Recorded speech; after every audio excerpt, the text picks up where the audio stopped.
So finally, Red Cross, with a very stable head, is reunited with Una. And she's like, oh my God, don't ever leave me again. And he's like, don't worry, baby, I won't. So they walk, and he goes to fulfill his duty to slay a big mean dragon. And he's like, oh snap.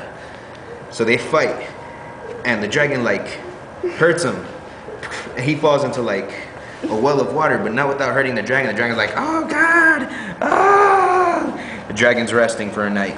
Well, he's presumed to be dead in the well of life. Then the next morning, the sun comes up. And so gets up the Red Cross Knight, and he's like, hey dragon, round 2, bitch, and baby. And the dragon's like, what the hell just happened?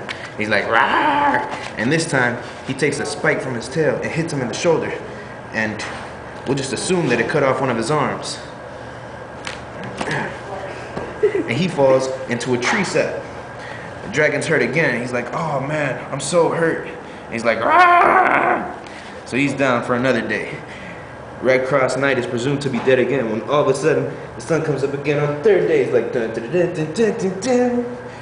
And the dragon's like, oh, forget this. I'm just gonna eat that mofo. So he goes to eat him when Red Cross just takes his knife and bah! And it comes out the back of the head. And he's like, the dragon's like, oh God, I'm gonna die. And it dies, and it's like, ah.